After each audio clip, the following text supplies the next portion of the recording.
Alright, good morning. So here we are yet again for another level lesson of MENG 3310 Fluid Mechanics. So today we're going to have an introduction on the basic form of the expanded energy equation, including both pumps and turbines, and also a bit on a bit on energy losses. So this is the 18th lecture in the series, and it is our first lecture of March in 2017. So I have a few objectives for today's lesson. First, I wish to apply pumps to the energy equation. Second, I wish to calculate head loss and Q in a system with a pump. And 3, discuss and apply pitot tubes to find velocities in pipes. Alright, so let's continue. Now, we have learned previously about the Bernoulli equation, and this the section I'm going to go over today is found in section 5.3 of the course text. But the Bernoulli equation expanded. Bernoulli equation expanded. So we can recall that the previous assumptions of the Bernoulli equation were based around the idea that energy was conserved, or in other words, there was no energy lost from the system. So the previous Bernoulli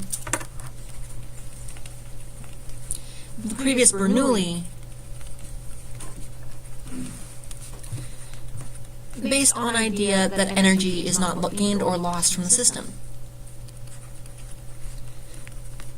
That energy is only transformed, not lost. That energy is only transformed, not lost. It is only transformed, not lost.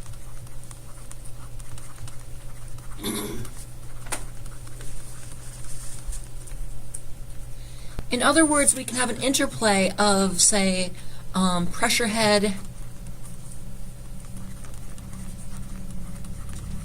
velocity head,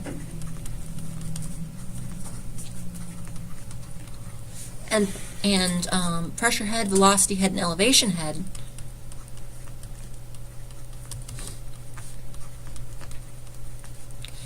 But the sum of all of these is constant.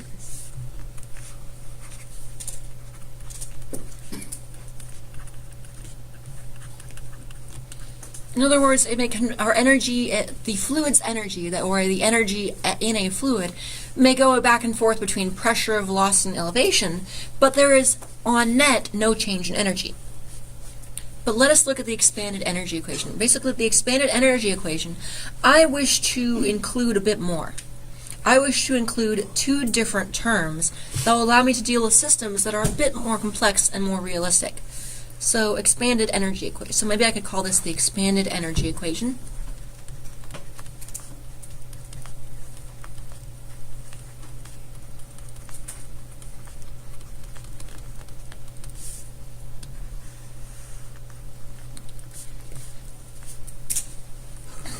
And so it's going to be constructed very similarly to the Bernoulli equation, but it will have some slightly different variations. So I'm going to start by rewriting the Bernoulli equation, and then I'm going to come back and add a few more terms. So I'm going to leave some space.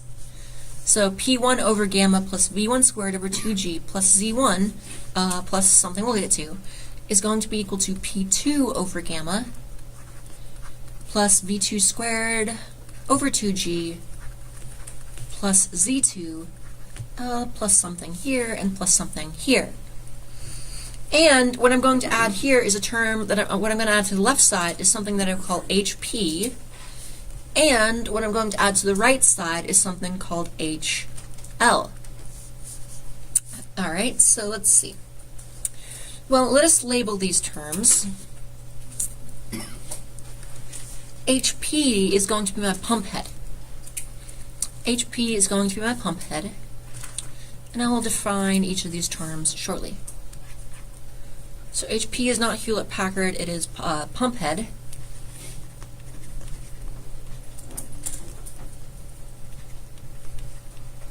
And HL is head loss.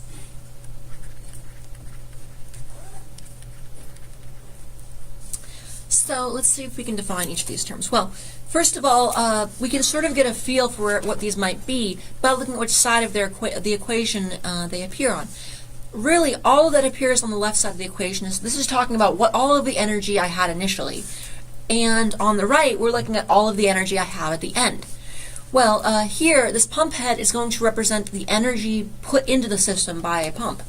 Head loss is going to represent, well, loss. It's going to represent the energy lost from the system due to various frictional losses. So let us look at pump head. Actually, first, let me define head loss. I think I'll define that one first, because it's a bit quicker to explain. So let me define head loss, and we will look at this more next week as well, but today is just a brief introduction to the idea. Head loss, well, head loss. This is the energy lost from the system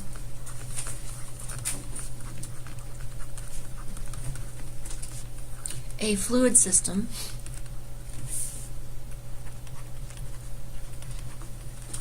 and I'm going to borrow a term from engineering dynamics, and that is due to non-conservative forces.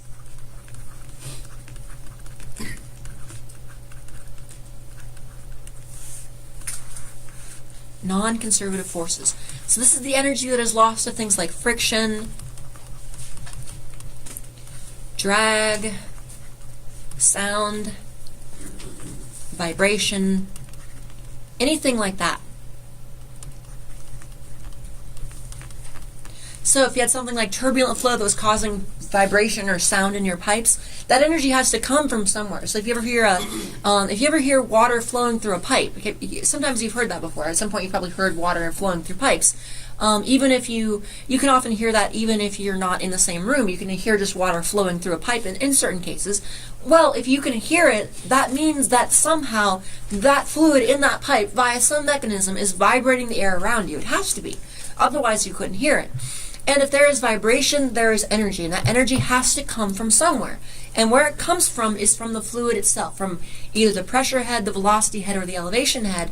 If you can hear fluid flowing through a pipe or through a stream or anything like that, you know that that energy had to come from somewhere, and it came from the fluid itself. Friction, this is things like the pipe friction, major and minor head losses, etc. This is the main one we're going to talk about. We're not going to try to find the energy lost to vibrations or sounds in this course. That's more of a, that just kind of gets baked into the head loss from pipes. But anyway, so let's talk about the where these majorly appear. So basically here, I'll briefly mention here that this will be expressed as all of these things we combine together, I should say. All of these things combined together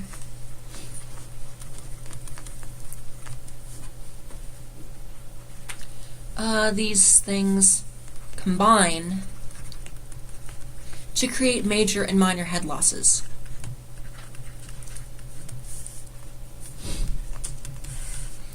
And minor head losses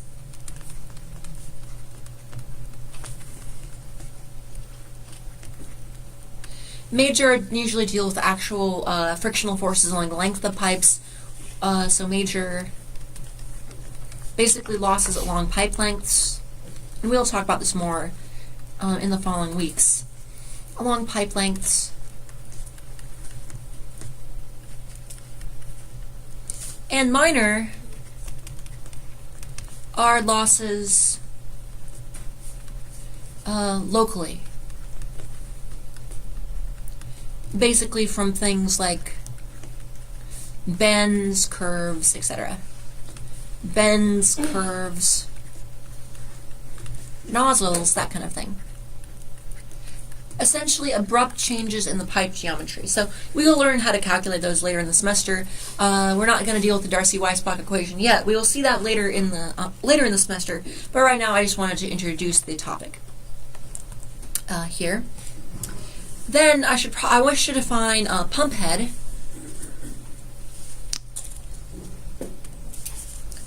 Pump head is the energy that is added to the system or taken away by a pump or turbine.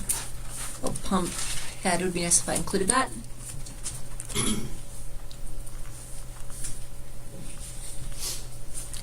Pump head is the energy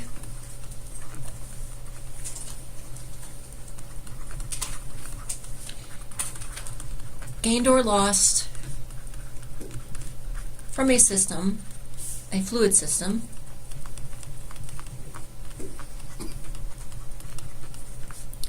due to a pump or turbine.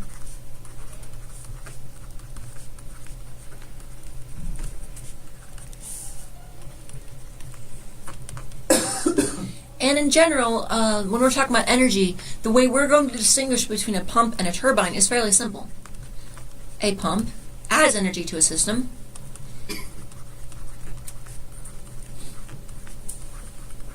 and a turbine takes energy away.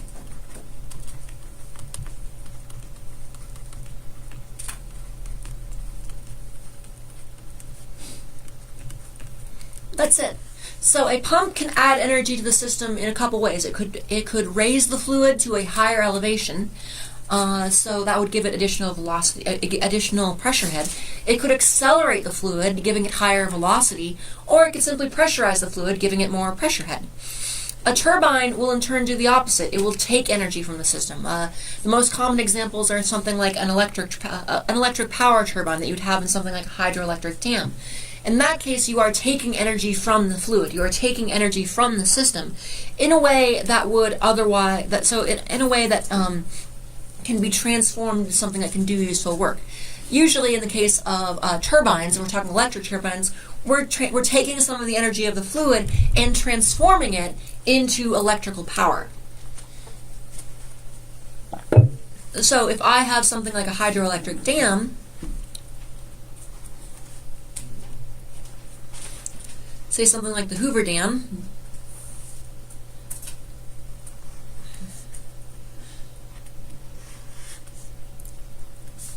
something like that.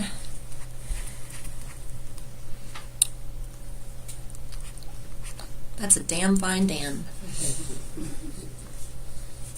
Okay, so maybe I won't show that there.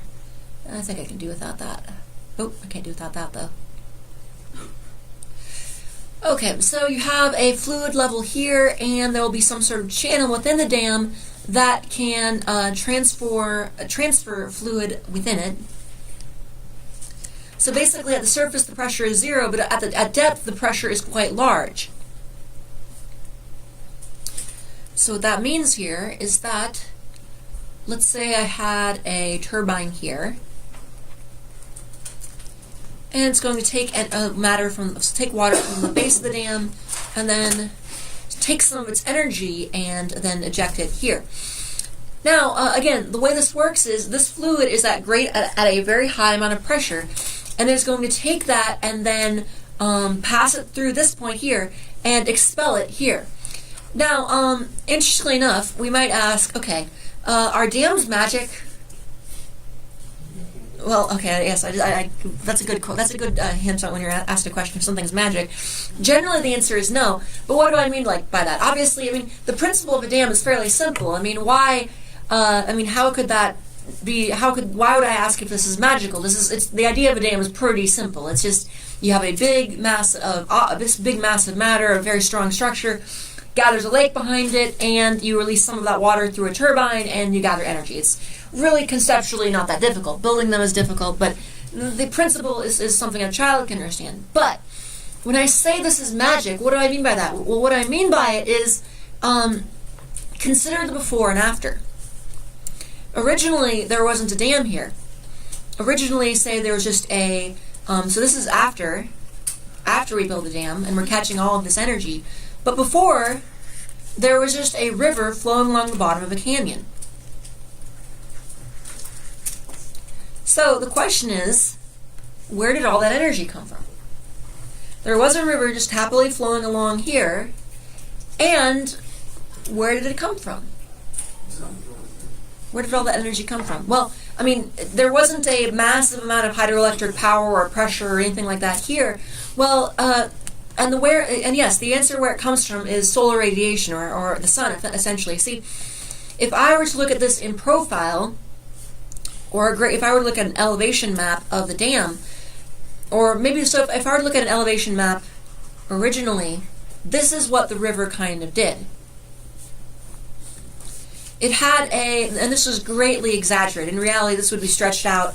In order to draw this accurately, I would need a screen probably 1,000 times wide as it is tall, or maybe even 10,000, and I would stretch this out a very great distance, but this is not the scale. So there's a river flowing along, going through a change in elevation. And as it goes along, it undergoes up here, it has elevation head. Now, it's not going to have much pressure head anywhere along the line because it simply doesn't have, it's never under a great deal of pressure. Yes, the fluid at the bottom has a little bit of hydrostatic pressure, but generally it's pretty close to zero pressure all the way along. Because it's that atmospheric pressure up here. The river itself isn't that deep, maybe 20 feet deep, something like that, maybe a little more. But so what's happening is the fluid is up here, many miles upstream, has elevation head, and as it goes down, this is transformed into velocity head. However, that doesn't mean this fluid is traveling at hundreds of miles an hour by the time it gets down here. What tends to happen is it loses its energy to heat all the way along the line. So it is, as it gathers energy, it's basically giving it up almost as soon as it gathers it. So its velocity may increase slightly as it goes down, but generally it's all the way along. It's effectively transforming. The way the river works is effectively by transforming elevation head into just head losses. All of it's doing is giving off heat as it goes, and really that is where most of the energy of the river goes. It is lost to heat in the environment. It doesn't really. Not that it doesn't mean it doesn't do any good. I mean, there's lots of, there's probably a lot of biology that depends on that mechanism. But in terms of human resources, it is lost. It is a lost resource. But what happens if you have the same profile here, and you come along and put up a dam? Well, what's going to happen is the water is going to start piling up. And instead of the elevation change happening over hundreds of miles, it happens all at once. So the water will back up at the dam, and you get a big artificial lake, something like Lake Mead or any of the mini lakes in Texas that are produced by hydroelectric dams, or even just flood control dams. And now you have something you can actually harness. See, you could actually harness a small amount of this energy, and that's how it was done traditionally in more ancient times. Think things like water wheels. You just have a wooden wheel at a flour mill, that kind of, traditional type of early industry, that kind of thing. But if you really want to harness some energy, if you really want to gather a great deal of power, if you really want something that can, power a city, this is what you need to do. So you make it so that instead of undergoing the loss of elevation head over hundreds of miles, you make it so that river undergoes a change in elevation all at once. And so to really harness energy from the environment, you need to have concentrated energy. You need to be able to concentrate that at a single location. And when you do, suddenly you can generate many gigawatts, or gigawatts if you ask Doc Brown, of power at one location that you can actually put to some form of productive use. Okay, so moving along, I'd like to describe what we might do with pump head. So let me look at an equation here. And I'm going to use W dot here. W dot equals Q gamma HP over nu. What on earth is all this nonsense? Well, let's look. So W dot is going to be an energy flow rate, or a work flow rate. This is the power consumed by pump or power generated by the turbine. It is the power consumed by pump or power generated by the turbine.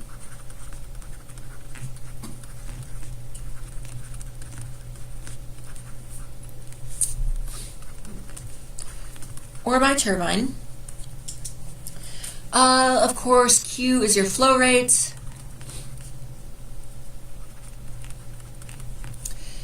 Gamma is going to be your, of course, your specific weight.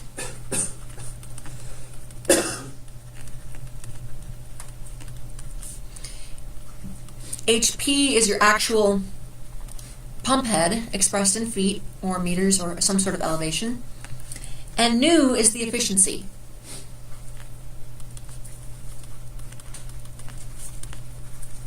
So this is the general form of the equation, and then I can solve HP for each of these cases, for both the pump and the turbine application. So if I look at this in terms of both pumps and turbines, so for pumps,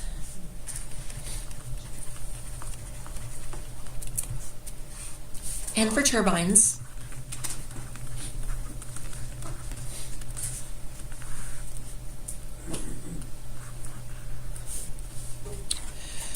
so let's look at these two different cases here.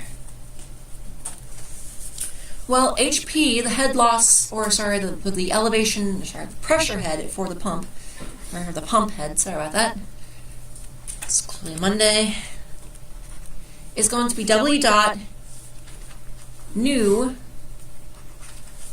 over gamma Q. W dot nu over gamma Q.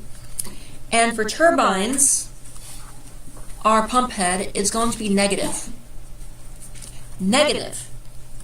W dot over gamma Q nu. And notice a couple things. So first of all, our turbines, our pump head is negative.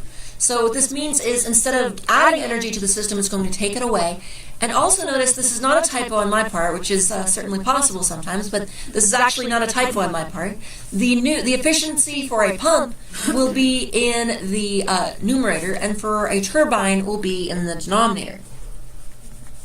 So if I want to interpret this, let's consider this for a moment. Let's give a brief example. Say a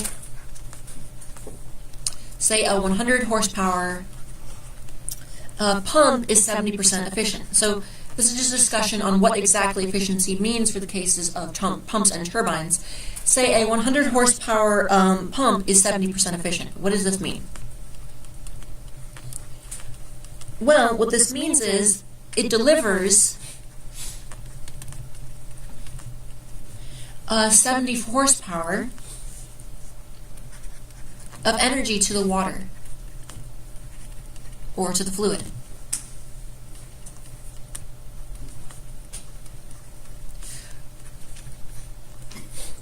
To the fluid. So in other words, there is a 30% loss. There's a 30% loss. So we will have to put in, we'll put in the form of electrical power, we might put in 100 horsepower into, say we have a pump that's pumping water uphill.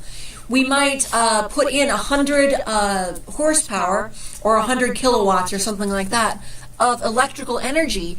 And in turn, though, if you actually calculate the gain and elevation head of the fluid, you'll find that it's only 70 horsepower or 70 kilowatts, something like that.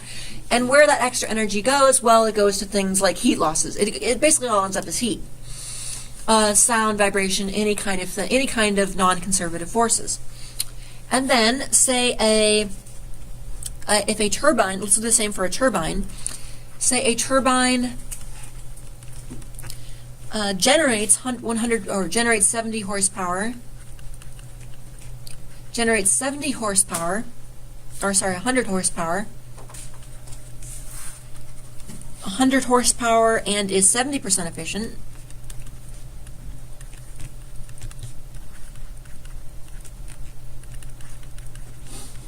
And is 70% efficient. This means it takes